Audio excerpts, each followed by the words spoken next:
네, 매일 아침 지나치지 말고 이것만은 꼭 알아야 된다. 저희 젊은 기자들이 엄선해서 골라주는 뉴스픽 시간입니다. 한동인 뉴스토마토 기자 나와 있습니다. 안녕하십니까? 안녕하세요. 네. 자, 뉴스를 이제 매일매일 거의 한 8개월, 9개월 하고 나니까 좀 감이 옵니까? 네. 이전보다 좀 네. 편해졌습니다. 그래요? 확실히 준비하는데도 좀 수월해졌고. 그랬군요. 우리 한 기자가 되게 성실한데 성실한 사람이 좀 편해졌다 그러니까 마음이 안 좋네요.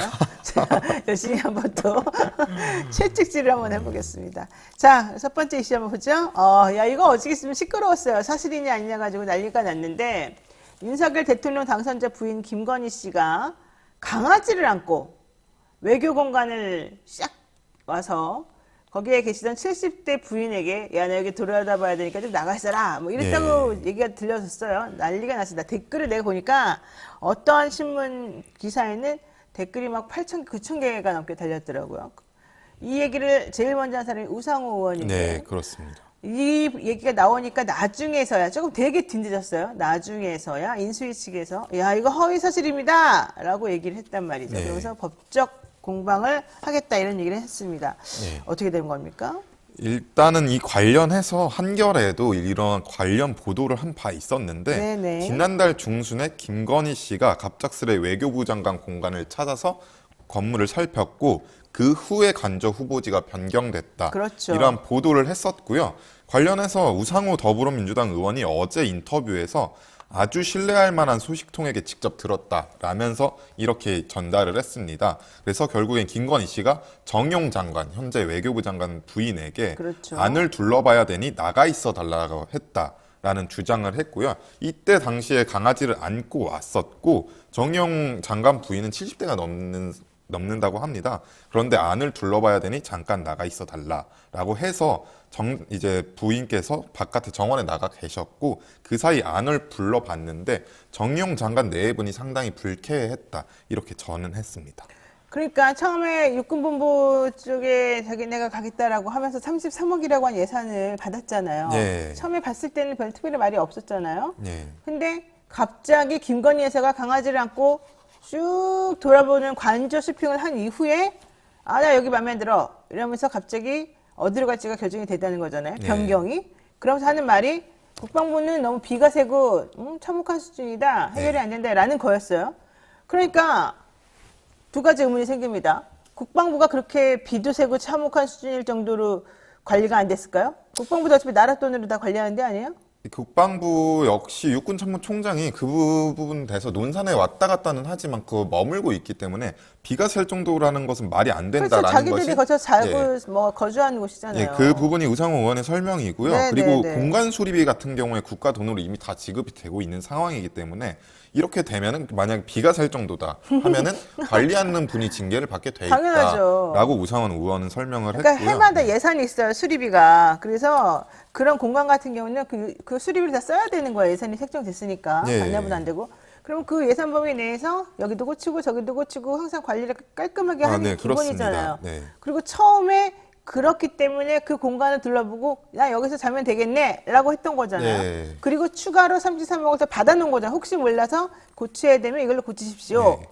근데 갑자기 외교공간 보다니면 아 여기가 좋은데? 이러면서 지금 육군 참모총장에게 좀 기분 나쁘게 했다는 건데 이게 관제 쇼핑 아니면 뭐냐. 그리고 강아지를 왜 데리고 다닙니까? 거기를 지금. 네, 근데 어쨌든 그 말이 사실, 그러니까 일단 두 가지. 강아지 데리고 다니는 게 사실이에요? 거짓말이에요? 아니면은 강아지는 데리고 다녔는데 거기 있는 부인에게 나가라고 말한 게 사실이 아니다 이거예요. 이 부분은 정확히 확인은 안 되는데 청와대 이전 TF가 입장문을 내고 밝힌 것 자체는 외교부와 사전 조율을 했고 충분한 협의가 있었다. 그리고 사전 조율을 통한 방문이었기 때문에 외교부 장관과 만날 일이 없었다라는 것이 이제 이쪽 설명입니다. 그러니까 외교부 공간을 방문한 건 맞다 이 말이네요, 예, 그렇죠? 방문한 것은 맞습니다. 그다음에 두 번째 강아지 데리고 간 것도 맞다. 왜냐면 그 강아지 얘기가 지금 부분은, 없잖아요. 만약에 있었으면 강아지 데리고 간 적도 없다 이랬겠지 이 사람들이. 세 번째 여기서 핵심이 이겁니다. 정우영 부인인 70대 부인에게 나가라 말아라 이게 좀 싸가지 없어 보이니까 네. 이 사람을 만난 적이 없다 이렇게 지금 정리가 된 거잖아요. 예, 마주친 사실 자체가 없다라고 밝혔습니다. 그러면 마주친 사실이 없는데 왜 이렇게 거짓말을 할까 이 사람들은? 이 부분은 지금 뭐 어떻게 선후관계 어떻게 되는지 관계자 입에서 어떻게 나왔는지는 정확히 확인이 필요해 보이는데 일단은 뭐 우상호 의원 같은 경우에도 소식통을 통해서 들은 거기 때문에 완전한 허위라고 할 수는 없을 것 같아요. 그러니까 이게 우상호 의원이 그랬단 말이야. 이 외교부에 있는 정말 정통한 소식통에 의해서 확인한 거다. 그 사람들이 거짓말할 이유는 없는 것이고 그런데 나중에 가서 아니었다라고 말하는 거는 좀 이제 사태 수습하기 위해서 조금 말을 순화시키기 위해서 한 말일 수가 있는 거고 항상 처음 나온 말이 맞는 말인 경우가 많죠. 강아지 데리고 쇼핑하면서 아이고 우리 강아지 이거 예쁘네 이러면서 여기 좀 둘러봐야 되니까 좀 나가주시죠. 아니면 김건희 씨는 먼저 마주치지 않고 저쪽에 누구 있는 것 같은데 네 맞아요. 제가 좀 정리하겠습니다. 했을 수도 있는 거죠. 그럼 본인은 안 마주치게 된 거니까. 그랬을까요? 아니면 그냥 저의 순진한 내피셜일까요?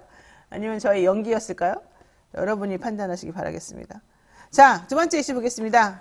문재인 대통령, 청와대에 대해서 민주당에서 3일 국무회의를 연기해달라고 주장했다고 했습니다만은 청와대는 끝까지 가는군요. 아, 진짜 무슨 고집불통 어린이들 같아요.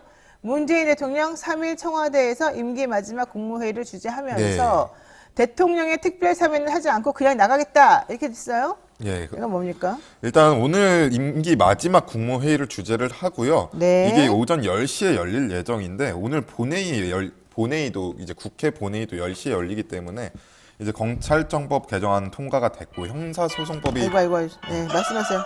형사소송법이 통과가 되면은 이걸 이제 국무회의에서 통과시킬 계획입니다. 그래서 오늘 국무회의에서 의결이 되면은 검수완박으로 불리는 입법 절차가 모두 마무리가 될 예정이고요. 네. 그리고 문재인 대통령이 뭐 거부권을 행사하지는 않을 것 같다라는 관측이 지배적입니다. 네. 문재인 대통령 거부권 당연히 행사 안 해야 되겠죠. 여기서 핵심은 사면입니다. 사면. 네. 민주당이 지난달 30일 검찰청법 개정안 본회의 통과시켰고 3일 오전에 형사소송법 개정안을 통과시킬 계획이다.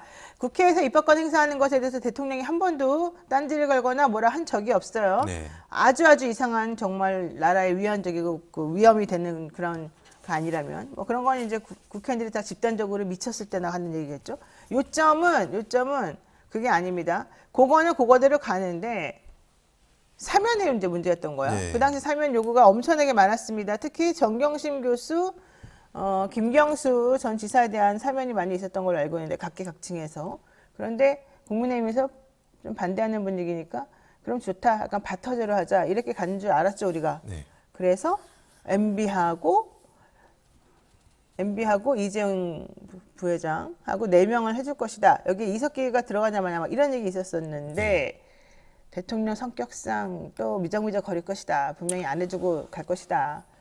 그래서 걱정을 많이 했죠 사람들이. 근데 결국에는 국무회의 사면하려면 사면심사위원회를 소집해서 확인을 어쨌든 형식대로 거쳐야 되는데 안 했다는 거잖아요. 네. 아직까지는 안 된다는 거죠. 네, 어제 이게 사면을 하려면은 어제 오후까지는 법무부 사면심사준비위원회가 열렸어야 했는데 이게 열리지 않았고 이제는 더 이상 물리적 시간이 부족해진 상황입니다. 그래서 그렇지만 6일 날 국무회의를 임시로 열면서 할 수 있죠. 임시 국무회의 연다면은 그때는 가능성이 있을지 모르겠는데 일단 문재인 대통령이 이 부분에 대해서 부정적 여론이 강하다고 생각을 하고 그런 결단을 내리지 않은 것으로 보입니다. 우리 대통령은 참 쓰잘데기 없는 여론에 관심이 많은 것 같아요. 그 여론은 정말 제가 봤을 때 정확하지 않은 경우가 많더라고요. 지금까지 대선이고 뭐고 여론조사할 때 뭐 맞은 거 있어요? 자, 그거 좋아요. 내가 생각하는 건 이거예요. 지금 현재 대통령은 사면 안 해줬지만 내가 봤을 때 윤석열 대통령 당선인은 취임하면 사면해줍니다. 내 생각에. 이재용은 1번 첫 번째로 해주겠고 두 번째 MB도 두 번째 해주겠죠. 자, 그 다음에 김경수, 정경심, 이석기는 안 해줄 것 같고 김경수, 정경심을 해주냐 마냐가 요점인데 만약에 윤석열 당선인이 해준다 그러면 완전 대승적 차원에서 해결해 주는 거잖아요. 박근혜 전 대통령은 이미 나왔고 어떻게 되겠습니까? 그러면 오히려 민심이 윤석열 대통령은 정말 마음이 넓으시구나. 정말 통합을 원하는구나. 내가 예전에 이 사람들의 잘못된 것들을 예를 들면 박근혜라든가 최순실이라든가 국정농단 하면서 여러 가지 MB라든가 이런 분들 다 집어넣었으나 나는 대승적 차원에서 이걸 해결하는 통 넓은 탕평치고 쓰는 사람이고 좋은 사람이다. 이런 이미지가 있을 거잖아요. 그렇게 되면 어떻게 될까요? 저는 개인적으로 임기 중에 뭐 이제 선거에서 좀 급박한 상황이 오면 그때 돼서 결정하지 않을까 그래요? 싶습니다. 당장 다 해주지 않아요? MB 같은 경우는 난 당장 해줄 것 같은데. 뭐 그쪽은 이재명이요? 이제 뭐 당장도 해줄 수 있지만 뭐 그 정도는 시간을 지켜봐야 될 것 같습니다. 보세요. 정경심 교수를 만약에 윤석열 대통령이 사면시켜준다고 한번 보세요. 그 그림이 어떻게 될지. 그걸 노릴 수도 있습니다. 문재인 대통령은 그런 거 원하나? 모르겠습니다. 자, 세 번째 보겠습니다. 인사청문회 한덕수 어제 난리가 났었습니다. 예. 김현장에서 받은 20억은 민간에서 국가를 도운 것일 뿐이고 공공외교와 비슷하고 자기는 전혀 자기 후배들한테 전화 한 통화 한 적도 없다. 아주 싸움이 나고 난리가 났던 것 같아요. 어때요? 네, 그렇습니다. 어제 인사청문회가 열렸는데 거액 보수 관련해서 국민 눈높이로 보면 송구스러운 측면이 있다고 밝혔는데 네. 그러면서도 공공외교를 하던 것과 크게 다르지 않다라고 얘기를 했습니다. 그래서 한국 진출을 위해서 미국 기업이 뭐 이렇게 진행하는 데 있어서 그런 데에 대해서 도움을 줬었고 네. 김현장 갔던 것에 대해서 정관예우라고 생각하는데 국익을 위한 일이었다. 이런 식으로 해명을 했습니다. 그래요. 정말로 국익을 원하시는지 위하시는지 한번 보겠습니다. 뭐 이분 말고도 문제되는 분들이 너무 많아서 오늘 여기까지 정리하겠습니다. 자, 기자님 네. 감사합니다. 네, 여러분께서는요 노영의 뉴스인사이드 함께하고 계시고요. 잠시 기다리시면 대담한 대담으로 돌아오겠습니다.